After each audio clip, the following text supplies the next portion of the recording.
بسم الله الرحمن الرحيم، وصلى الله على سيدنا محمد وعلى آله وصحبه وسلم تسليما. نبدأ حلقة جديدة من حلقات قصة حياة مولانا الشيخ محمد عثمان. وبعدين هنا الشيخ يعني ابتدوا إن هم يكلموه ويسألوه في بعض حاجات كده تخصهم، يعني تخص حاجة عامة يعني المريد، وهي النفوس.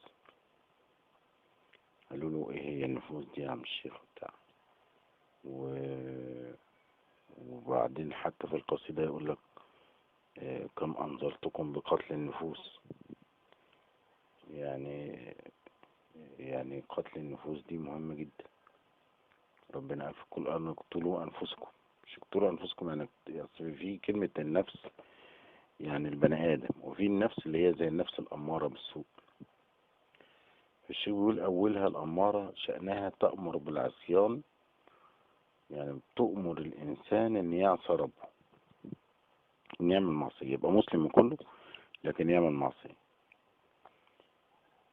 وقال الشيطان ما بيدخلش إلا بالأمارة دي، الأمارة بالسوء. يعني الشيطان ما بيقدرش يلعب مع الإنسان إلا في حتة الأمارة دي، يأمره بعمل الشيء الخطأ، ارتكاب الذنوب. وخلي بالك الأمارة دي أنا كنت قريت برضو حتة بس دي من كتاب تاني كان بيتكلم عن الأمارة، فبيقول إن الأمارة، أو كنا يمكن سمعناها من الشيخ بس يمكن مش واضحة قدامنا دلوقتي. قال الأمارة دي الإنسان يعمل المعصية ويجي يتحدث عنها ويتفاخر بيها، يقول أنا شربت خمرة امبارح وكنت سكران وإلي وبتاع الكلام الفاضي ده. أو يعمل الذنب ويجي يتباهى بيه، دي اسمه الأمارة بالسوء، يتباهى بيه. قال النفوس دي مفيش حاجة تشيلها إلا كثرة الذكر.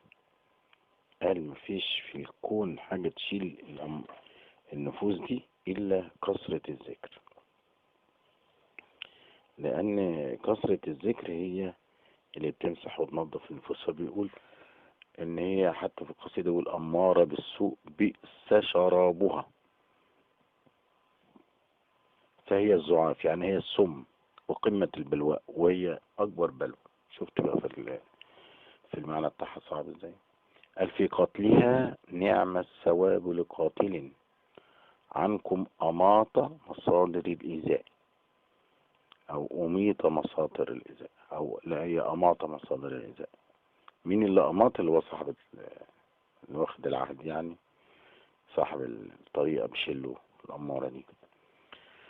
يقول أمارة بالسوء بئس شرابها، فهي الزعاف، يعني هي السم، هي اللي الأمارة بالسوء في قتلها. شفت؟ عشان انا بقول لك لما الواحد بيعمل ذنب ويجي يتباهى بيه، ده من أمارة بالسوء. في ناس تقعد معاه كده يقول لك ده انا كنت امبارح وعامل ومسوي، ويفضح الدنيا، يعني حتى مش يستتر، لا. فدي اللي هي الأمارة بالسوء والعياذ بالله. اللي بيقتلها صعبة جدا ان يقول الزعاف، يعني سم، هي سم وقمة البلواء. الشيخ محمد عثمان يقول عليها قمة البلواء. طيب، قال بعد كده في هم 7. قال لما بتنضف او تتذبح النفس دي، ودي لما الانسان بياخد طريقة ويبتدي يخش في الاوراد وكده بتتذبح لوحدها، بس بقى بالاجتهاد يبتدي بقية الايه النفوس دي بقى عليه هو بقى شدة الاجتهاد هنا تبقى مهمة. فحتى الشيخ بيقول ايوه اجتهاد، اجتهد وبس. الاجتهاد الاجتهاد الاجتهاد الاجتهاد. شوف كاتبها كم مرة؟ 3 مرات. يقول ايوه الاجتهاد الاجتهاد الاجتهاد بيصلح كل شيء. يبقى إذا النفوس ممكن تتصلح، ممكن تتمسح، ممكن تتشال. فبقول لما تنطق بقى النفس اللي هي الأمارة بالسوء دي بتبقى لما تنطق بالذكر والعبادات، أو الشيخ بيقول بنفسه لما بتنطق بالذكر والعبادات النفلية، ما انت بتعمل نوافل، النوافل دي اللي هي زيادات يعني النفلية، بيتبقى النفس تبقى لوامة. اللوامة دي صفتها ايه؟ توقع الواحد في المعصية وتقول له يا ريت ما عملت كده، ايه اللي خلاك عملت كده، ايه اللي خلاك سرقت، ايه اللي خلاك مش عارف. معناه وقعته في المعصية دي، بس تقعد تلومه. تبص تلاقي واحد قاعد عمل معصية لكن قاعد حاسس ان عمال يلوم نفسه على ابوه عمل. الشيخ بيقول اهو، يقول يا ريت لو ما عملت، انا عملت ليه، يا رب سامحني، وتندم. يبقى دي اسمها النفس اللوامة. يبقى في الأمارة ودي اللوامة. حتى بيقول من بعدها لوامة في القصيدة بدهائها، يعني من الدهاء يعني من البلاوي برضه، بدهائها للناس بين تقارب وتنائي، يعني تقربك للذنب وبعد كده تبعدك عنه. في خيرها شر، يعني حتى وهي تنصحك بتقول لك انت ايه اللي خلاك عملت كده، ده شر. وشرها اللي هو المعصية ضرها. ليت المحب يفوز بالإصغاء، يعني يا ريت المريد يبتدي ان هو يرجع لحتة الاجتهاد. والاجتهاد هو عبارة عن ايه؟ الالتزام بالأوراد والذكر. هي ده الاجتهاد، وان هو ما يبطلش ولا يوم، مش يعمل النهارده ويبطل بكره، يجتهد النهارده ويبطل، لا ما ينفعش، لازم يكون مستمر على طول. بعد كده الشيخ بيقول في نفس اسمها الملهمة. لو نظف بقى اللي هي الأمارة بالسوء دي، بعد كده في حاجة اسمها ايه؟ الملهمة. خلي بالك الملهمة دي يعني الراجل ده طالما نضف من الأمارة بالسوء واللوامة ودخل على الملهمة، يبقى الراجل ده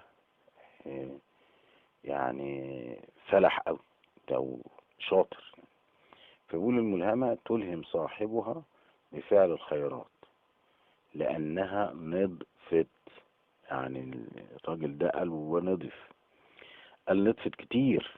الشيخ بيقول نضفت كتير، يعني بقت نضيفة، القلب بقى نضيف يعني. الآية بتقول، الشيخ بيقول الآية بتقول فألهمها فجورها وتقواها، وبيقول في قد أفلح من زكاها وقد خاب من دساها. الشيخ حتى بيقول في القصيدة من بعدها نجد الفجور لمبعد نجد التقى بملائك الأسماء، قد أفلح الساري إلى نجد التقى خاب الذي ما فاز بالإسراء.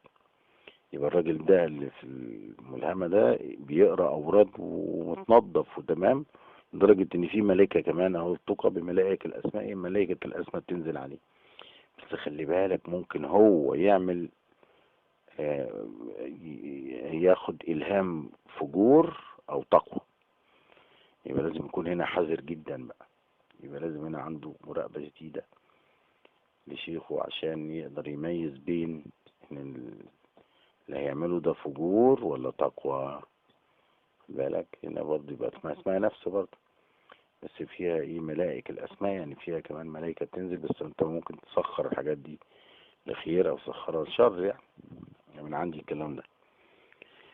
لكن الحتة اللي قالها الشيخ اللي هي الملهمة تلهم صاحبها بفعل الخير لأنها نطفت كتير. الآية لكن الآية بتقول، لكن الآية بتقول فألهم فجورها وتقواها قد أفلح من زكاها وقد خاب من دساها. يبقى في برضه مشاكل. فهنا بيبقى لازم يكون هو في الحتة دي صاحي، لأنه وبعدين هو بيبقى متيقظ، لأن اللي وصل لمرحلة الملهمة دي بيبقى عنده بيقول لك ملائكة الأسماء قد أفلح الساري إلى نجد التقى خاب الذي ما فاز بالإسراء، يعني عنده إسراء، يعني عنده سير في المراقبة.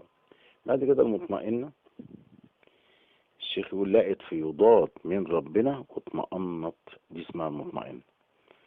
والقصيدة بتقول والمطمئنة في عظيم فضولها هي فتنة تمشي على استحياء. ليه بقى فتنة؟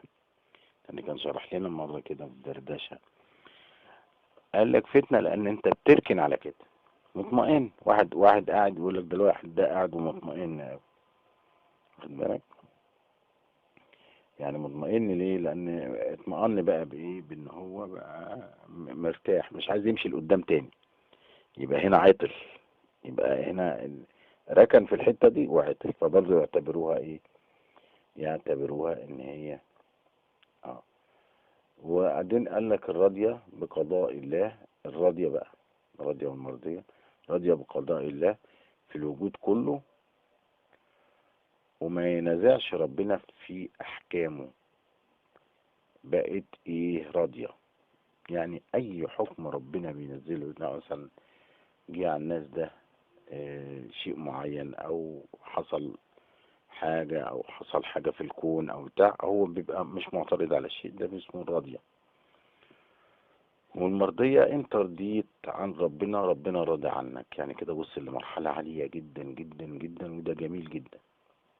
بيقول بقى في القصيدة: والراضيات إذا العزائم سبطت رضيت بسير ثم استبقاء، اللي أنا كنت بقول لك عليها.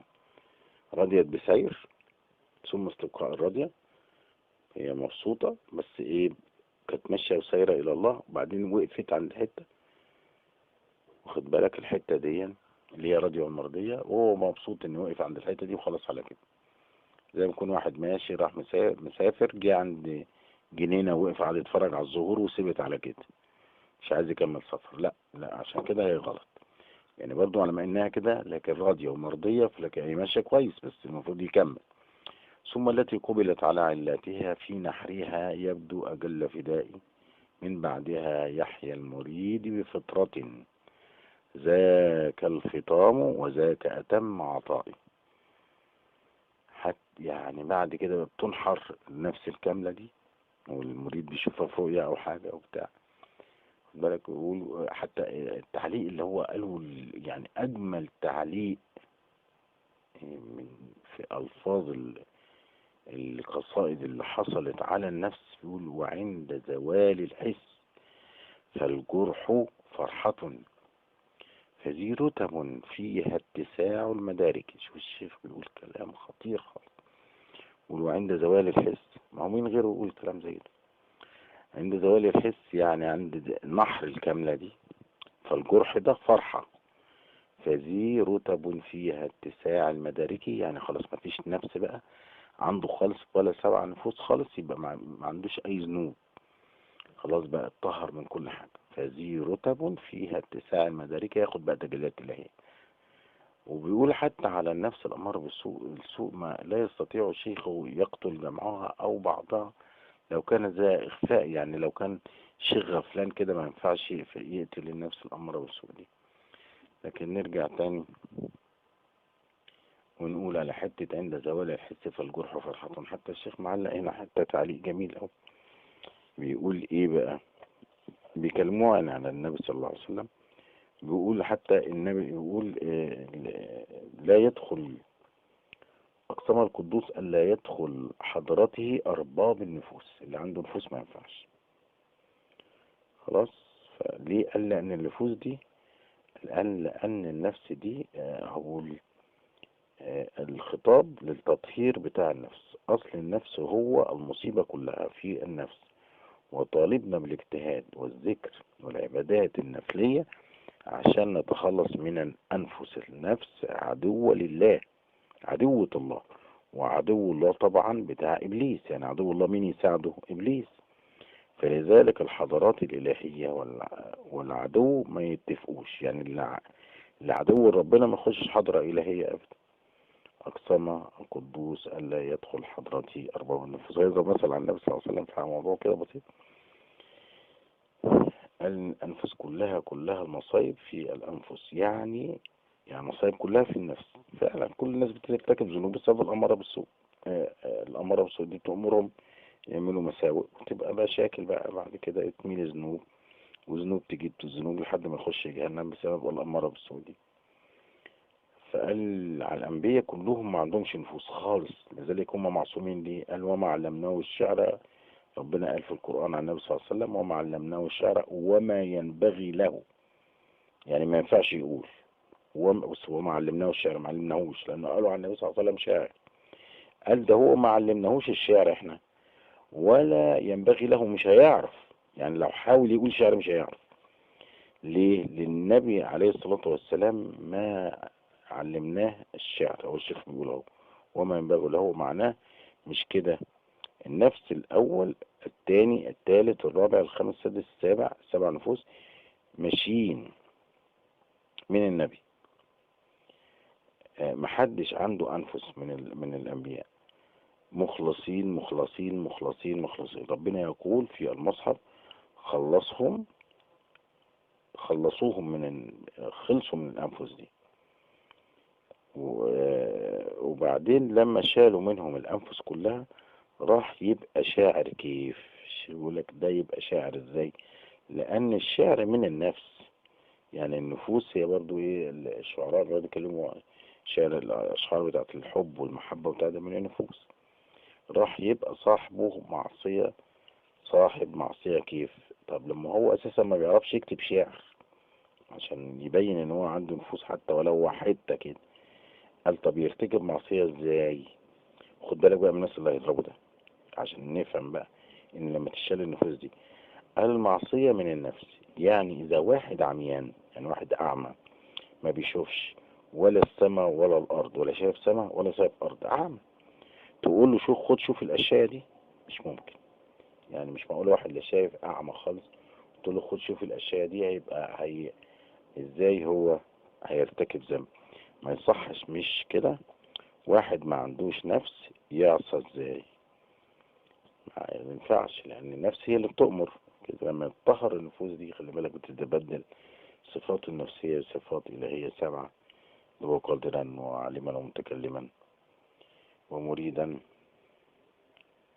وإلى أن نلتقي في حلقة قادمة مع الشيخ محمد عثمان إن شاء الله.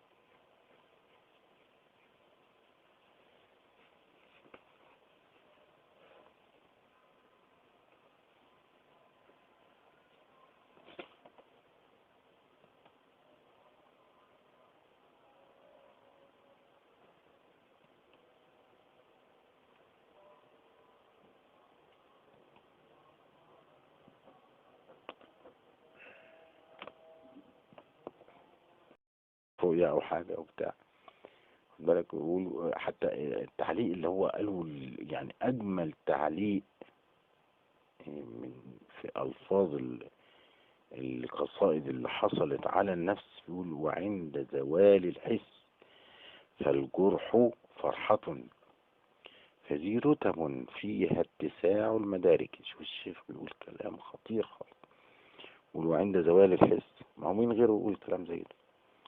عند زوال الحس يعني عند نحر الكاملة دي، فالجرح ده فرحة، فذي رتب فيها اتساع المدارك، يعني خلاص ما فيش نفس بقى عنده خالص ولا سبع نفوس خالص، يبقى ما عندوش أي ذنوب، خلاص بقى اتطهر من كل حاجة. فذي رتب فيها اتساع المدارك، ياخد بقى تجليات الهية.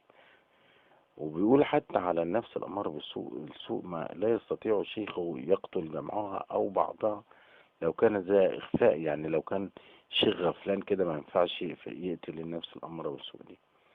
لكن نرجع تاني ونقول على حتة عند زوال الحس فالجرح فرحة. حتى الشيخ معلق هنا حتى تعليق جميل أوي، بيقول إيه بقى؟ بيكلموه على النبي صلى الله عليه وسلم، بيقول حتى النبي يقول لا يدخل أقسم القدوس ألا يدخل حضرته أرباب النفوس، اللي عنده نفوس ما ينفعش خلاص.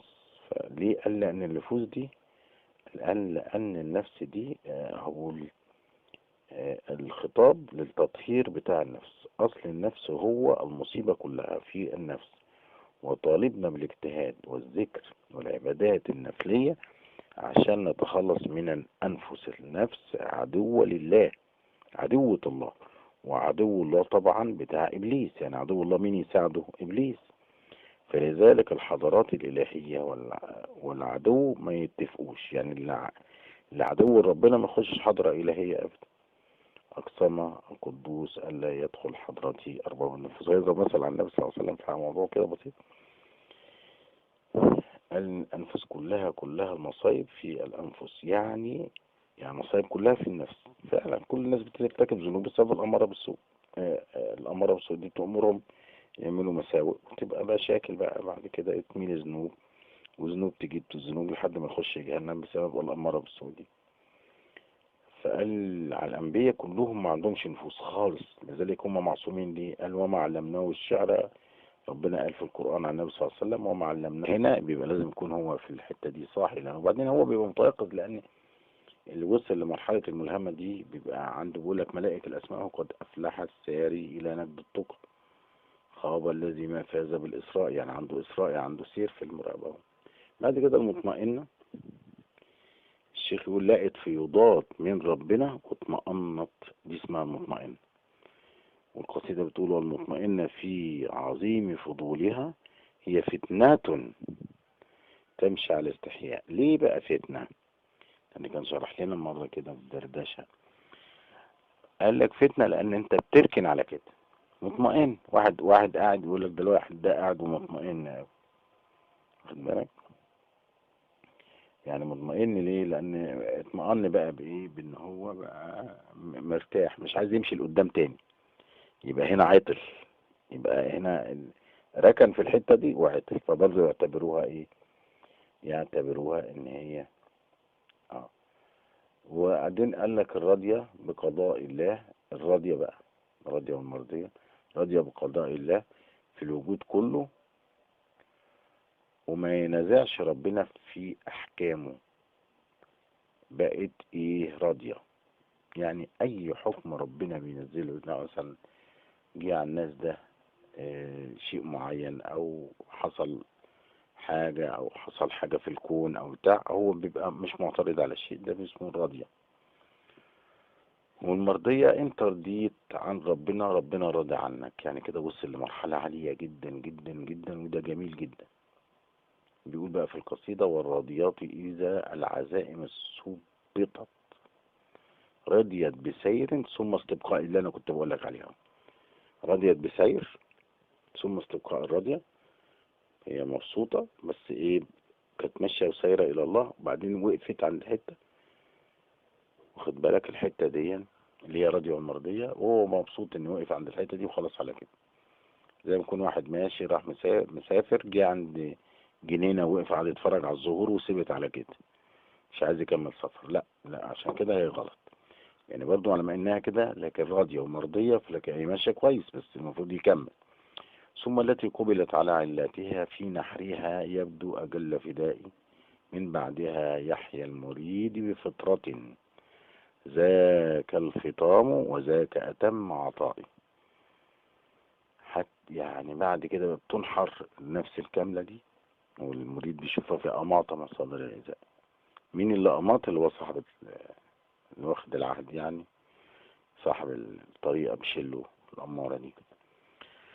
يقول أمارة بالسوء بئس شرابها فهي الزعاف، يعني هي السم، هي اللي الأمارة بالسوء في قتلها. شفت؟ عشان أنا بقول لك لما واحد بيعمل ذنب ويجي يتباهى بيه، ده من أمارة بالسوء.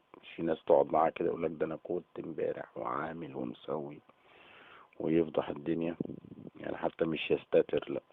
فدي اللي هي الأمارة بالسوء والعياذ بالله. اللي بيقتلها صعب جدا إن يقول الزعاف، يعني سم، هي سم وقمة البلواء. الشيخ محمد عثمان يقول عليها قمة البلواء. طيب، قال بعد كده في هم 7. قال لما بتنضف أو تتذبح النفس دي، ودي لما الإنسان بياخد طريقة ويبتدي يخش في الأوراد وكده بتتذبح لوحدها، بس بقى بالاجتهاد يبتدي بقية الإيه؟ النفوس دي بقى عليه هو بقى شدة الاجتهاد هنا تبقى مهمة. فحتى الشيخ بيقول أيوه اجتهاد، اجتهد وبس. الاجتهاد الاجتهاد الاجتهاد الاجتهاد. شوف كاتبها كم مرة؟ 3 مرات. يقول أيوه الاجتهاد الاجتهاد الاجتهاد بيصلح كل شيء.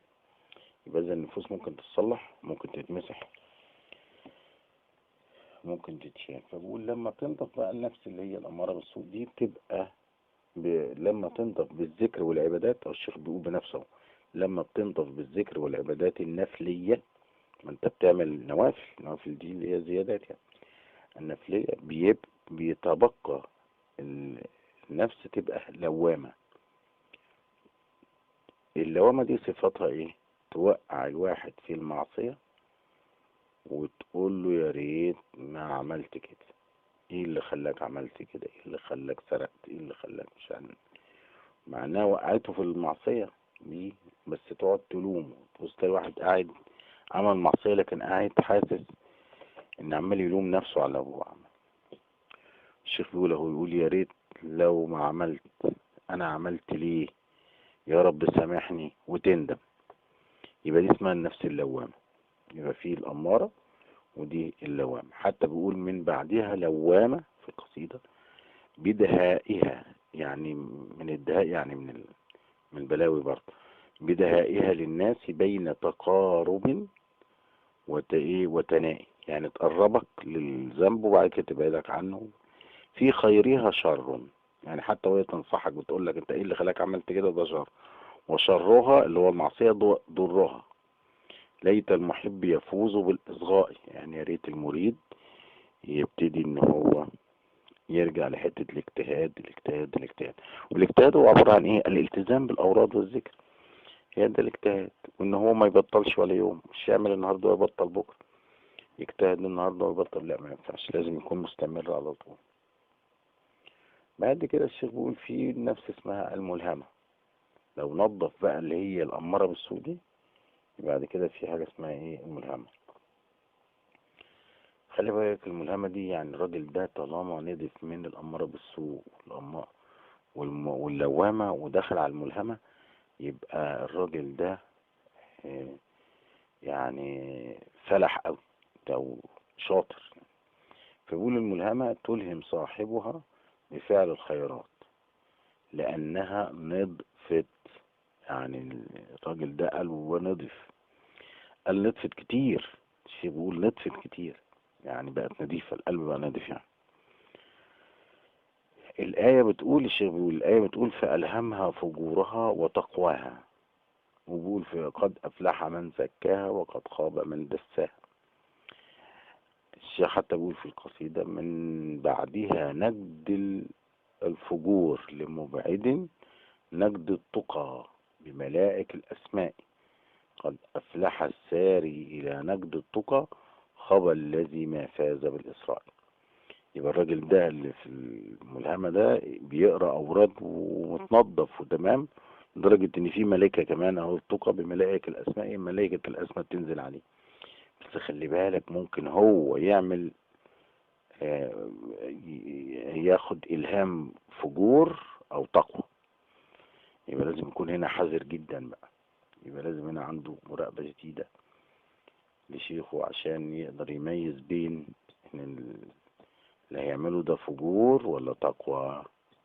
خد بالك هنا برضه يبقى اسمها نفس برضه، بس فيها ايه؟ ملائكة الأسماء، يعني فيها كمان ملائكة تنزل، بس انت ممكن تسخر الحاجات دي لخير أو تسخرها لشر يعني من عندي الكلام ده.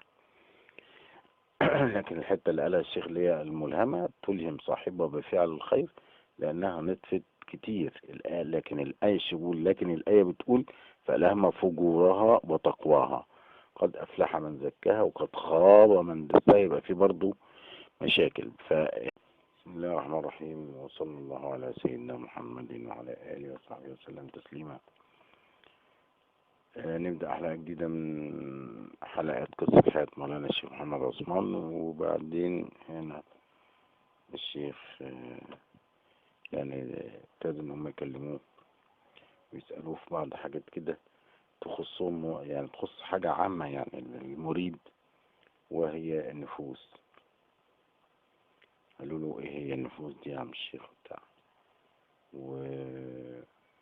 وبعدين حتى في القصيدة يقول لك كم أنذرتكم بقتل النفوس، يعني قتل النفوس دي مهمة جدا. ربنا قال في القرآن اقتلوا أنفسكم، مش اقتلوا أنفسكم يعني في كلمة النفس يعني البني آدم، وفي النفس اللي هي زي النفس الأمارة بالسوء. الشيخ بيقول أولها الأمارة شأنها تأمر بالعصيان، يعني تؤمر الإنسان إن يعصى ربه، إن يعمل معصية، يبقى مسلم كله لكن يعمل معصية. وقال الشيطان ما بيدخلش إلا بالأمارة دي، الأمارة بالسوء، يعني الشيطان ما بيقدرش يلعب مع الإنسان إلا في عدة الأمارة دي، يأمره بعمل الشيء الخطأ، ارتكاب الذنوب. وخلي بالك الأمارة دي أنا كنت قريت برضو حتة بس دي من كتاب تاني كان بيتكلم عن الأمارة، فبيقول إن الأمارة، أو كنا يمكن سمعناها من الشيخ بس يمكن مش واضحة قدامنا ده، قال الأمارة دي الإنسان يعمل المعصية ويجي يتحدث عنها ويتفاخر بيها، يقول أنا شربت خمرة امبارح وكنت سكران وإيه اللي بتاع الكلام الفاضي ده. او يعمل الذنب ويجي يتباهى بيه، دي اسمه الأمارة بالسوء، يتباهى بيه. قال النفوس دي مفيش حاجة تشيلها إلا كثرة الذكر. قال مفيش في الكون حاجة تشيل النفوس دي إلا كثرة الذكر، لأن كثرة الذكر هي اللي بتمسح وتنظف النفوس. فبيقول إن هي حتى في القصيدة يقول أمارة بالسوء بئس شرابها، فهي الزعاف، يعني هي السم وقمة البلواء، وهي أكبر بلوى. شفت بقى في المعنى بتاعها صعب ازاي. قال في قتلها نعم الثواب لقاتل، عنكم أماط مصادر الإيذاء، أو أميط مصادر الإيذاء، أو لا